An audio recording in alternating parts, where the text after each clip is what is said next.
Super Docteur, c'est le podcast des médecins généralistes. Le podcast qui vous transmet les recommandations de bonnes pratiques et les résultats des grandes études qui vont changer vos habitudes. Super Docteur, c'est la découverte de méthodes de soins innovantes et des interviews de soignants inspirants qui boosteront votre motivation. Un contenu court et pratique chaque semaine pour tous les médecins. Bonjour à tous et bienvenue dans Super Docteur. Aujourd'hui, nous allons explorer un sujet crucial en médecine générale, la fertilité. En effet, de nombreux couples viennent consulter avec un désir de parentalité, mais se heurtent souvent à des difficultés pour concevoir. Comment pouvons-nous les accompagner efficacement ? Quelles recommandations pratiques leur donner pour optimiser naturellement leurs chances d'avoir un enfant ?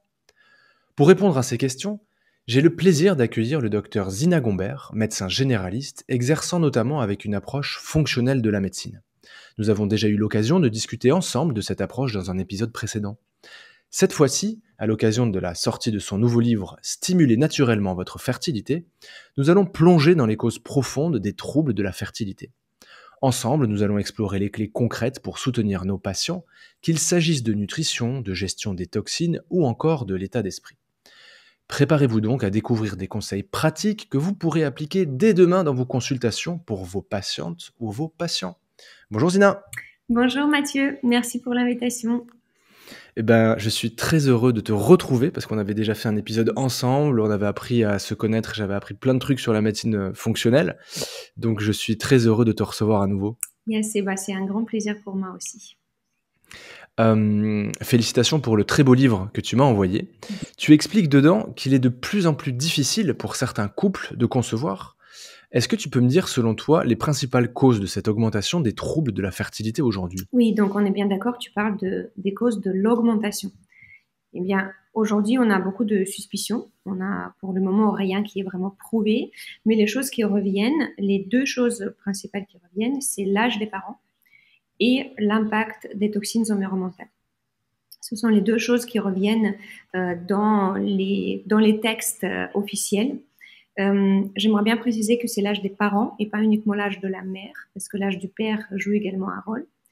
Et les toxines environnementales, c'est quelque chose qui est encore plus compliqué à mesurer dans notre quotidien et quel est l'impact sur nous. Mais ça, ce sont les choses qui reviennent principalement. Personnellement, j'ajouterais quand même à ça notre mode de vie qui aujourd'hui peut aussi être en lui seul un perturbateur endocrinien. Et ça, c'est quelque chose qui, pour moi, l'accès le plus facile à modifier et à conseiller aussi à nos patients, parce que c'est là-dessus où on peut jouer assez facilement et assez rapidement avec des effets souvent qui vont pas uniquement impacter la fertilité, mais aussi le reste de la santé des patients. Très bien. Donc, on va parler tous les deux dans cet épisode du mode de vie et des toxines qui jouent sur la fertilité. Et tu mentionnes bien dans ton livre que l'âge des parents est primordial. Est-ce que c'est une relation linéaire ? Plus on prend de l'âge, plus c'est difficile de concevoir ? Ou alors, est-ce qu'il y a des âges clés où on a des marges d'escalier ? Eh bien, ce qui est intéressant, quand je faisais les recherches, je trouvais que pour la femme, l'âge le plus propice, là où on a le plus de chances de tomber enceinte facilement et le moins de risques liés à la fertilité, à la grossesse et l'accouchement, eh bien cet âge-là, c'est plutôt la fin de vingtaine, début trentaine. Et curieusement, en France, c'est aussi l'âge moyen où la plupart des femmes vont tomber enceintes pour la première fois, je veux dire. Donc, c'est intéressant que, alors que ça devrait être finalement pas vraiment un problème, l'âge va poser problème, à mon avis, parce que d'un côté, on a une perte tout simplement de d'ovocytes chez la femme qui est exponentielle. Donc, c'est pas chaque année on perd un nombre clé, c'est vraiment une perte exponentielle. Mais chez l'homme, on n'a pas cette perte des spermatozoïdes, donc il doit y avoir d'autres facteurs qui doivent jouer. Et c'est là où je trouve l'âge, je pense, il joue davantage un rôle parce qu'avec l'âge, on a tendance à accumuler du stress oxydatif dans le corps, on a tendance à accumuler des différentes problématiques et des équilibres et des états inflammatoires. Et c'est pour ça, finalement, que l'âge aussi va poser problème et non pas uniquement parce qu'on a un chiffre qui a dépassé 31 ou 35 ou 40. Donc tu es médecin généraliste, tu exerces ton métier avec une approche fonctionnelle de la médecine et donc dans ce livre, tu proposes une approche fonctionnelle de la fertilité. Concrètement, qu'est-ce que ça signifie et en quoi cette approche diffère des approches plus traditionnelles concernant ce sujet précis de la fertilité? Eh bien, je dirais pas que ça diffère, je dirais que ça enrichit ou complète. Parce que finalement, je pense un médecin, tu vas me dire, mais un médecin qui lit le livre, il va pas trouver des notions qui sont complètement nouvelles pour lui. Peut-être que toi, tu t'es rappelé de certains cours que tu avais suivis en physiologie ou en biochimie. Donc pour moi, c'est pas vraiment une approche qui est différente. C'est juste qu'on revient un petit peu plus sur les bases, sur le fonctionnement cellulaire et on se pose plus la question comment on peut optimiser ce fonctionnement versus avoir une maladie et traiter uniquement la maladie. Donc pour moi, c'est quelque chose qui va compléter. C'est pour ça que le livre, je préférais de l'appeler stimuler la fertilité et non pas traiter une infertilité parce que ce sont deux choses différentes.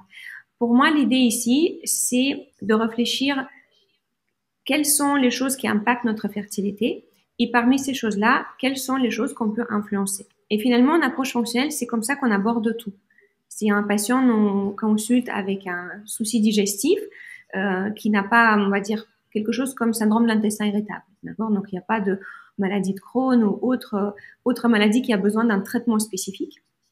Mais même si c'est une maladie de Crohn, on va aussi réfléchir quels sont les facteurs qui sont importants pour une digestion équilibrée et comment on peut influencer ces facteurs. Donc, la même chose pour la fertilité. L'idée, c'est finalement d'optimiser, de soutenir un fonctionnement physiologique et optimal de notre corps. Et c'est là où on revient sur l'impact de notre mode de vie et l'impact des toxines environnementales, c'est que ce fonctionnement est de plus en plus souvent perturbé chez nos patients et chez nous-mêmes. Très bien, et donc on retrouve la philosophie de la médecine fonctionnelle avec un essai de retrouver l'homéostasie normale du corps, d'enlever les toxines, d'augmenter la qualité de notre alimentation, de travailler sur le mode de vie, sur les relations corps-esprit pour essayer d'avoir un corps le plus en forme possible pour un désir d'enfant. Exactement. Et effectivement, dans ton livre, on devine la philosophie de la médecine fonctionnelle, mais on voit tout un tas de conseils de bon sens avec des appuis notamment biochimiques, etc., dont on va parler. Du coup, dans ton livre, tu abordes les facteurs qui influencent la fertilité. Est-ce que tu peux nous expliquer brièvement quels sont les plus importants, tant chez l'homme que chez la femme? Oui. Alors, donc, juste pour préciser, on réfléchit bien sur les facteurs qui vont influencer la fertilité et non pas forcément des maladies ou des problèmes qui l'impactent. Ça, bien sûr, ça existe, mais là, l'idée, c'est de parler en plus. Donc, on a déjà mentionné l'âge et ce que j'explique dans le livre, c'est je lie l'âge au fonctionnement de nos mitochondries, donc à l'état de nos mitochondries, à l'état du stress oxydatif de notre corps. Pour la simple raison, c'est que nos testicules et nos ovaires sont parmi les organes les plus riches en mitochondries. C'est normal, on doit assurer la génétique. Et toutes les choses finalement qui impactent le bon fonctionnement des mitochondries, c'est-à-dire l'apport suffisant en certains nutriments. Effectivement, tout ce qui est toxicité, ça va empêcher les mitochondries. Tout ce qui est perturbation du taux de sucre dans le sang, par exemple, ça va empêcher les mitochondries. Tout ce qui nous crée un stress oxydatif dans le corps, que ce soit du stress mental, stress chimique, stress physique, va impacter nos mitochondries. À cela, il s'ajoute aujourd'hui le fait que on a de plus en plus de petits, moyens et grands déséquilibres hormonaux. Et je dis bien de petits, de moyens parce que parfois, ce n'est pas forcément directement une maladie comme le syndrome d'ovaire polykystique ou une hypothyroïdie, mais parfois, c'est tout simplement un équilibre sous-optimal. Ce que je trouve, par exemple, très intéressant pour nous les médecins, c'est pour la fertilité, n'importe quel gynécologue, endocrinologue qui s'occupe de ça, quand ils testent la thyroïde, ils vont dire on va viser un équilibre optimal de la thyroïde. On va viser une TSH qui va être inférieure à 2. Et on va pas hésiter à supplémenter avec les hormones thyroïdiennes si cet équilibre n'est pas optimal. Et moi, à chaque fois, je me dis, mais qu'est-ce que c'est bizarre comme philosophie? Pourquoi on dit pour la fertilité, on va viser quelque chose d'optimal, mais pour tout le reste des problèmes, Oh bah, peu importe. TSH à 4, vous êtes déprimé, bon bah prenez des antidépresseurs. TSH à 3,8 et vous n'arrivez pas à perdre du poids, bon bah mangez encore moins, bougez plus. Donc c'est là où je trouve qu'il y a parfois des incongruences entre nos recommandations officielles et la réalité du terrain. C'est finalement c'est ce que on essaye de faire ici, on essaye d'optimiser. Donc l'équilibre hormonal, et là je précise que c'est l'équilibre de toutes les hormones, pas uniquement les hormones sexuelles, le cycle féminin ou le taux de testostérone chez l'homme. Eh bien l'équilibre hormonal va être toujours primordial parce que toutes les hormones jouent sur la fertilité. Et on voit aujourd'hui qu'il y a chez les hommes une baisse de testostérone, on a une diminution de la qualité de sperme qui augmente de manière exponentielle d'une année à l'autre.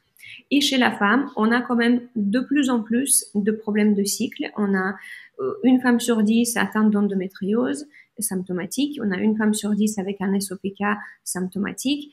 Ça fait beaucoup de femmes quand même. Sans parler de celles qui vont avoir un problème de cycle, un syndrome prémenstruel, des troubles ovulatoires ou un cycle irrégulier sans qu'il y ait forcément une endométriose et un SOPK. Et donc ça, pour moi, c'est aussi une très très grande cause, un facteur à explorer chez nos patients.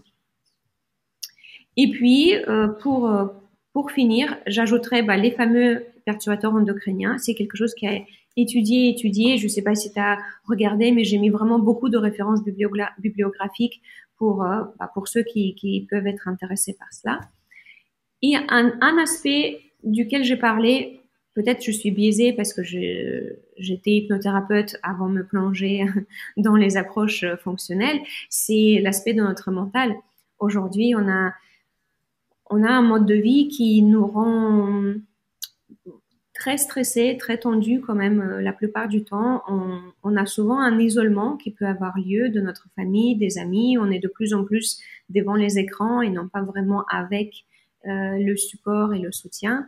On a un impact mental, je pense, qui peut être aussi négatif par l'accès à des différentes informations qui peuvent parfois être angoissantes, elles sont peut-être pas fausses, mais la question c'est à quel point c'est utile de connaître tous les petits détails de tout ce qui peut ne pas marcher.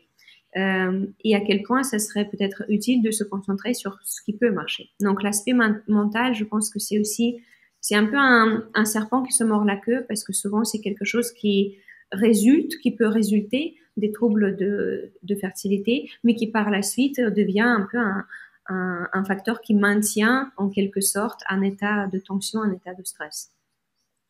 Complètement, c'est un sujet passionnant et il y a de plus en plus d'études physiologiques qui montrent comment un état de stress psychologique chronique favorise certaines protéines et certaines voies de signalisation de l'inflammation. C'est-à-dire qu'on commence à comprendre maintenant les voies biochimiques du mental vers le physique, vers la promotion d'une inflammation à bas bruit chronique, et notamment avec tout un travail dont on va parler avec toi, du coup, à la fin de cet épisode, sur le fait de la gestion, même si c'est un mauvais mot, de notre mental, de notre stress, pour diminuer notre état inflammatoire. Donc, pour favoriser la fertilité, favorisons le fonctionnement de nos mitochondries, équilibrons nos hormones, évitons les perturbateurs endocriniens et puis travaillons du coup sur notre mental, on va en parler. Et tu rajoutes dans ton livre une grande partie sur l'alimentation qui semble jouer un rôle central dans cette méthode. Est-ce que tu peux nous conseiller des ajustements alimentaires les plus importants pour aider les couples à stimuler naturellement leur fertilité ? Alors effectivement, on va rétrécir à ce qui est le plus important, car on n'a pas le temps de lire tout le livre. Ce que je vois... Moi, je l'ai lu en entier. Mais pendant l'épisode, on n'a pas le temps de lire toutes les parties. Ce que je veux dire, ce que je vois le plus fréquemment au cabinet, je vais dire les 3 choses où je vais avoir le plus souvent une discussion avec mes patients. L'apport correct et suffisant en protéines, ça c'est quelque chose que je vois vraiment tous les jours, sans exception. Je dirais, alors, c'est mes statistiques à moi, ça peut être différent dans un autre cabinet, mais chez mes patients, c'est 1 patient sur 20 maximum qui va avoir un apport protéiné correct. Tout le reste va être en dessous.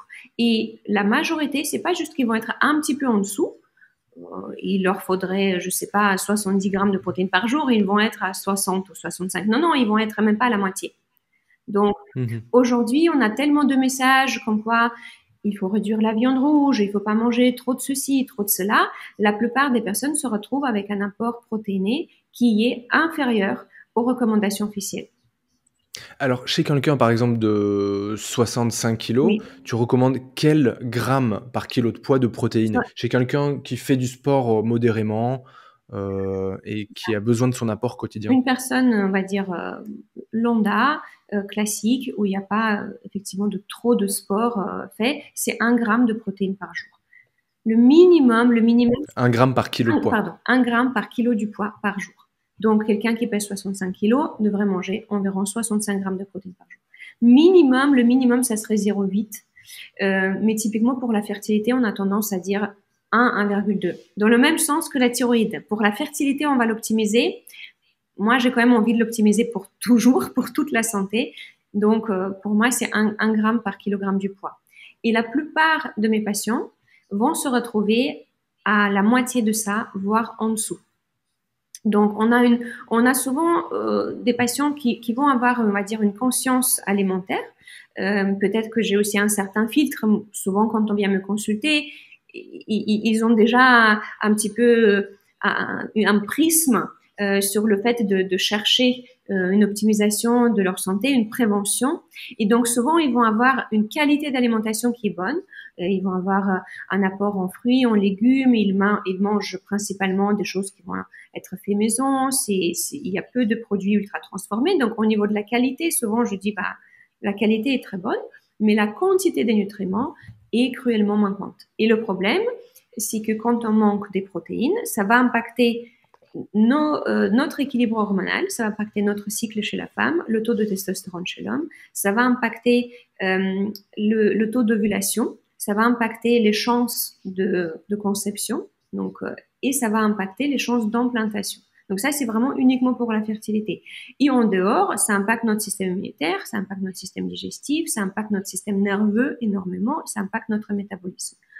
Donc, ce que je dis, la façon de laquelle j'explique aux patients, c'est que je leur dis, ça, ce sont les matériaux dont on a besoin pour entretenir notre maison. Et la fertilité, c'est comme si on prévoit de faire une extension. On a besoin de construire une nouvelle pièce. Donc, à ce moment-là, pas seulement on n'a pas envie de manquer les matériaux d'entretien, mais en plus, ça serait bien d'apporter un petit peu plus pour pouvoir construire cette nouvelle pièce où on veut accueillir quelqu'un. C'est une belle image. Donc, concernant l'apport en protéines, tu dis qu'il est insuffisant, qu'il faut un minimum 1 à 1,2 grammes par kilo de poids par jour d'apport protéiné. Oui. Et je crois que tu conseilles préférentiellement de les prendre au petit déjeuner, par exemple. Ça va être compliqué de tout prendre au petit déjeuner. 60 grammes de protéines au petit déjeuner, ça peut être un challenge. Effectivement, je conseille de rendre le petit déjeuner, de lui rendre la couronne donnée par nos grands-mères. Enfin, en tout cas, ma grand-mère, elle avait ce dicton, petit déjeuner comme un roi, déjeuner comme un prince et le dîner comme un pauvre. Le premier de la tienne, tu disais pas ça? Non, moi j'ai juste la maxime de Kellogg's qui était un scandale. C'était Kellogg's qui avait dit que le petit déjeuner était le repas le plus important de la journée, mais c'était pour nous vendre des céréales qui étaient hyper sucrées et complètement nocives. En fait, je suis d'accord avec Kellogg's et les études le montrent que finalement la façon de laquelle on va manger le repas, le premier repas du matin, va nous impacter dans la journée. C'est le repas le plus important dans les deux sens. S'il est mal équilibré, comme par exemple un bol de céréales avec du jus d'avoine, eh bien, ça va négativement impacter tout le reste de la journée. S'il est bien équilibré, on a au moins un tiers de notre apport protéiné le matin. Donc, pour une personne de 65 kilos, ça serait environ 25 grammes de protéines. On a ça, on va avoir, tout le monde va remarquer une meilleure stabilité de notre énergie, une meilleure stabilité de notre gestion de stress, on a une meilleure stabilité de notre système nerveux, on a typiquement aussi une meilleure concentration, on a un impact vraiment sur notre mental. Et pour le côté fertilité, avoir un apport protéiné qui est qui va avoir un apport suffisant dès le matin, on voit que ça va positivement impacter les chances d'ovulation, ça augmente les chances d'avoir un cycle plus équilibré. Pour les hommes, il y a moins d'études là-dessus.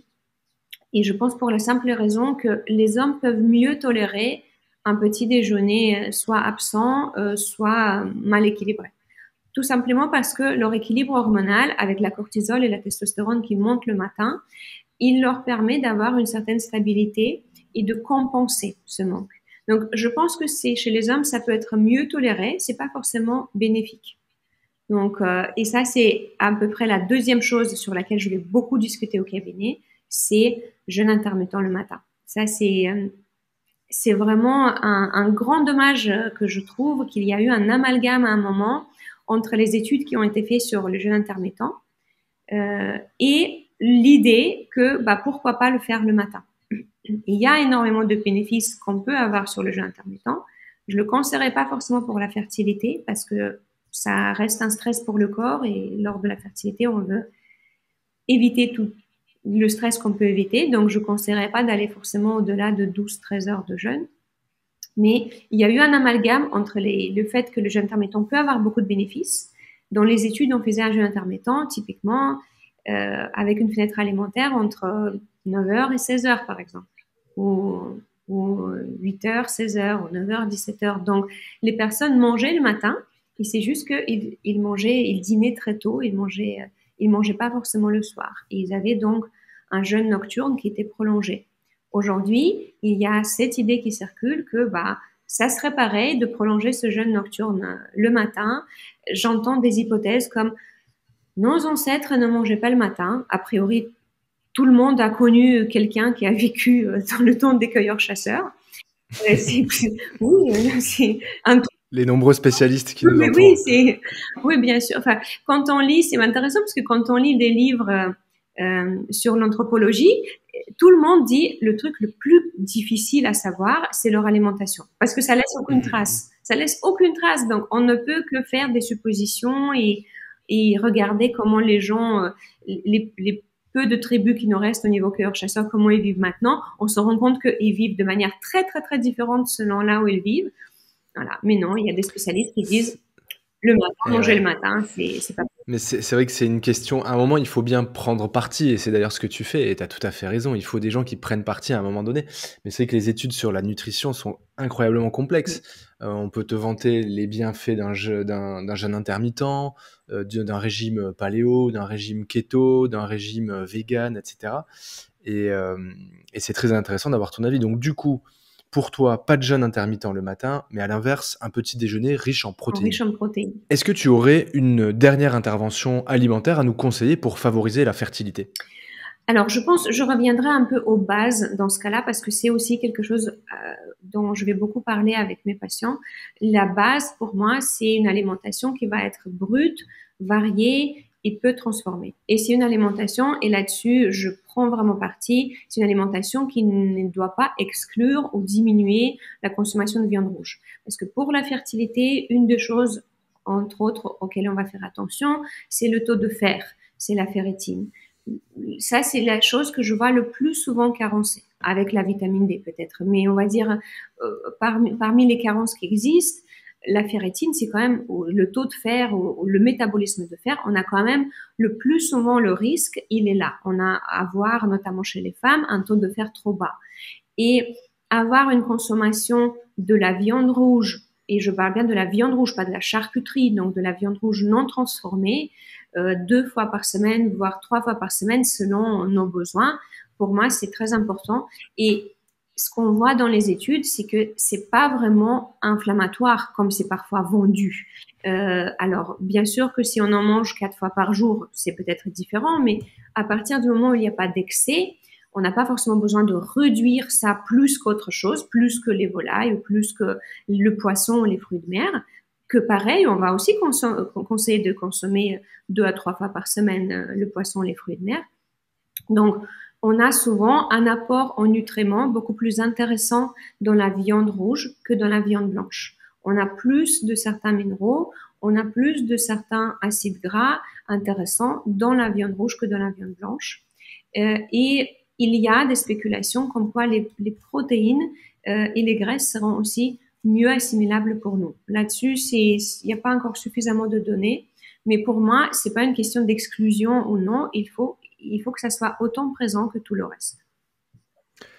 Très bien, donc on vient de toucher un mot sur la macronutrition, sur la macronutrition. Tu as parlé de l'importance de prendre des aliments bruts, variés, non transformés. Tu réhabilites, comme beaucoup en ce moment, l'intérêt de la viande rouge de qualité. Et concernant la micronutrition, est-ce qu'il faut se supplémenter, se complémenter? Est-ce qu'il y a des vitamines, des minéraux ou des micronutriments indispensables à la fertilité qu'il faudrait qu'on prenne en gélule? Eh bien, comme tu sais, comme on apprend tous, c'est l'acide folique qui va être principalement conseillé et un petit peu seul. Ce que j'explique dans le livre, c'est que typiquement, je vais conseiller plutôt d'autres formes de la vitamine B9 où on a souvent un taux d'absorption et d'utilisation meilleur qu'avec l'acide folique. Mais ce qui est intéressant, c'est qu'il y a suffisamment de recherches qui montrent que c'est pas le seul micronutriment très important pour la fertilité. Et quand on a une alimentation brute, variée, saine et suffisante en nutriments, il y aura quand même certains micronutriments qu'on aura du mal à couvrir. Le fer, à moins qu'il y ait un problème digestif, gynécologique ou autre, ça peut être couvert. Pareil pour le zinc, pareil pour la plupart des vitamines. Mais les choses comme la vitamine D et le magnésium, ça pour moi, ce sont deux choses qui vont être très compliquées à couvrir par un mode de vie sain, tout simplement parce que aujourd'hui, entre autres, on n'a pas toujours accès au mode de vie pour lequel notre corps a été conçu. On est très peu dehors, ce qui n'est pas forcément que mauvais parce que un abus de soleil va aussi causer du stress oxydatif. Donc, on a le choix entre est-ce qu'on veut produire la vitamine D pour laquelle on a besoin d'un indice UV très élevé ou est-ce qu'on veut éviter le stress oxydatif, diminuer le risque de cancer et diminuer le risque esthétique des rides et taches de vieillesse. Donc, mais même ce que je vois, même chez les personnes qui ont un travail où on va être beaucoup à l'extérieur, les personnes qui travaillent dans l'agriculture, dans le bâtiment, même chez eux, parfois, on peut avoir un statut de vitamine D insuffisant. Et pour la fertilité, un peu comme la thyroïde et les autres choses, on a aussi envie d'optimiser. On n'a pas juste envie de ne pas être en carence, on a envie d'avoir un statut optimal et les études, typiquement, ils vont conseiller quelque chose entre 50 et 75 nanogrammes par millilitre. Et ça, pour être franc, je n'ai jamais vu sans supplémentation. Ça doit exister, mais j'ai jamais vu. Très bien, donc une supplémentation en acide folique, en vitamine D et en magnésium, a priori, c'est indispensable. Alors, je dirais pas acide folique parce que je suis je suis pas contre l'acide folique, mais je préfère autre forme. Je dirais vitamine B9. Ah oui, d'accord. L'acide folique, c'est une forme. Je dirais plutôt le méthyltétrahydrofolate ou plus facile folate. Vitamine D et le magnésium. Le magnésium, pareil, aujourd'hui, on peut le couvrir par l'alimentation. Le constat est tel qu'on consomme plus de magnésium quand nous sommes exposés à un stress et la plupart d'entre nous vont être exposés à un stress aujourd'hui, rien que si on travaille sur les écrans. Voilà. Si vous regardez ça, vous êtes exposé au stress. On peut l'écouter aussi, le podcast, tout simplement. C'est vrai. Ça produit beaucoup moins de radicaux libres, je crois. Effectivement, bien sûr, si vous écoutez en plus avec les écouteurs filaires. Exactement, pas Bluetooth. Donc, on a quand même un niveau de stress aujourd'hui qui demande beaucoup plus de minéraux et notamment de magnésium. Et à moins qu'on veut déménager à Costa Rica et vivre dans la jungle avec la nature, je pense pour beaucoup d'entre nous, ça vaut le coup de se supplémenter en magnésium, en bonne forme de magnésium. Donc, pour moi, ces trois, c'est un peu la base. Après, il y a d'autres choses qu'on peut prendre qui vont être aussi difficiles à couvrir par l'alimentation, mais qu'on peut apporter en forme de complément alimentaire et qui vont avoir un réel impact sur nos chances de concevoir. Et d'ailleurs, que ça soit naturel, que ça soit pour un couple qui vient tout juste consulter, bonjour, on a un projet d'enfant, qu'est-ce qu'on fait? ou que ce soit pour un couple qui est déjà suivi en prise en charge médicale ou qui a un parcours de FIV, un parcours PMA autre. Pour tous ceux, ça va augmenter leurs chances de concevoir. Très bien, merci Zina. Tu fais un grand chapitre dans ton livre sur l'importance des toxines environnementales qui peuvent avoir un impact négatif sur la fertilité. Est-ce que tu peux nous donner une ou deux interventions d'habitude à éviter pour protéger sa santé reproductive? Les choses à éviter pour protéger. Euh, alors, il y a beaucoup de choses qu'on peut faire et c'est un petit peu à chacun de choisir quelle est la chose la plus accessible et la plus à portée. Une chose simple que je conseille parce que beaucoup de personnes ne le font pas, c'est d'enlever les chaussures en rentrant. On amène avec nos chaussures beaucoup de pollution. Et prendre l'exemple sur les pays de l'Asie du Sud-Est, on va toujours enlever les chaussures avant d'entrer à la maison, ou au moins en entrant à la maison, ça peut déjà améliorer la qualité de l'air intérieur parce qu'on va diminuer le nombre de particules polluantes et donc des perturbateurs endocriniens dans notre air intérieur, notamment en hiver. Quand on va moins aérer, quand on va être plus enfermé, ça c'est une chose qu'on peut faire. C'est tout simple, mais ça va déjà améliorer la qualité de ce qu'on inhale. Une autre chose, encore une fois, une parmi des choses qu'on peut faire, pour moi, ça serait de filtrer l'eau.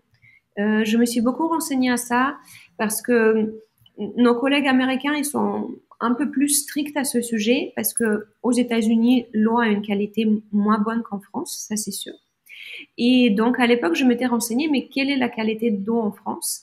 Et je trouve qu'il y a beaucoup plus de choses entreprises pour que l'eau soit de meilleure qualité, mais il y a encore beaucoup de zones grises. Il y a encore beaucoup de choses où, enfin, c'est aussi normal, hein, les municipalités ne peuvent pas tout faire, mais il y a beaucoup de zones grises sur le chlore, notamment un grand perturbateur endocrinien. Je ne sais pas si tu te rappelles, dans le livre, j'ai précisé que en France, le niveau de chlore autorisé, c'est un niveau qu'on ne goûte pas.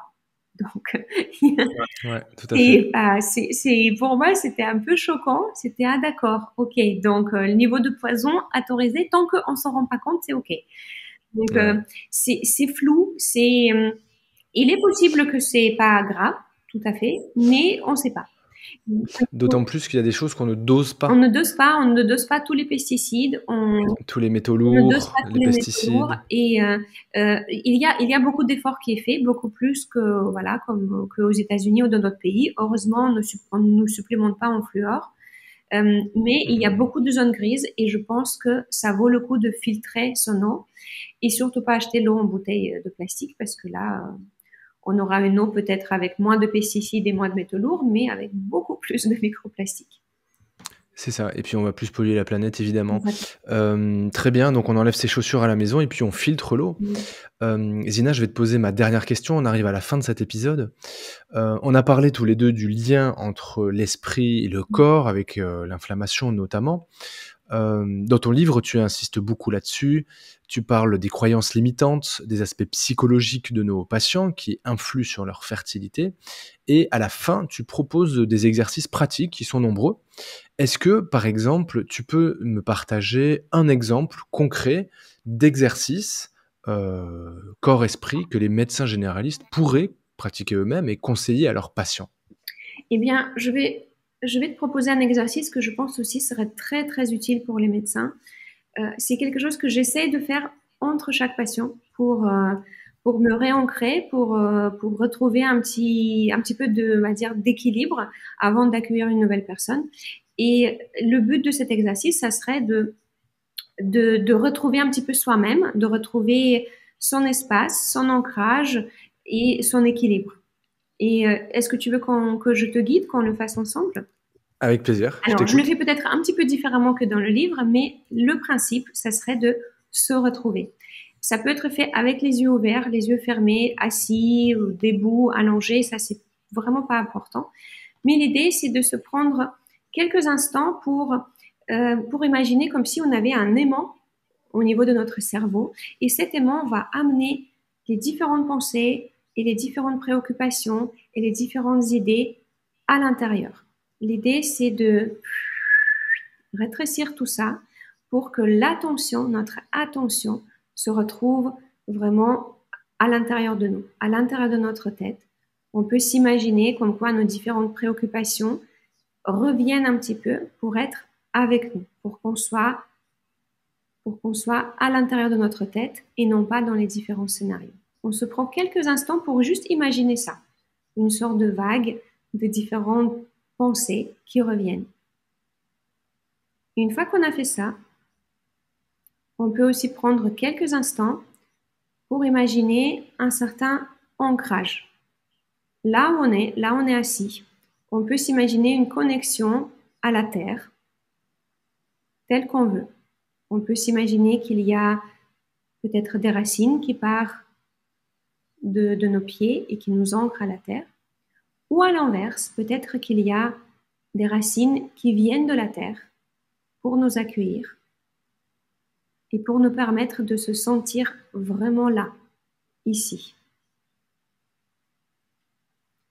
Et pour finir, on peut prendre cet ancrage, cette sensation de connexion, et avec notre respiration, on peut la gonfler partout dans notre corps.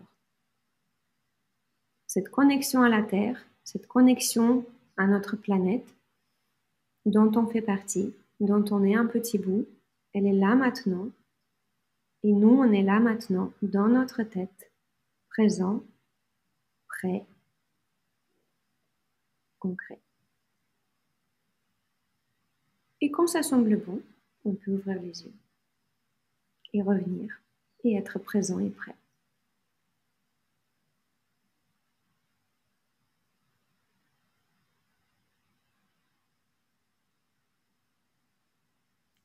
Merci beaucoup Zina.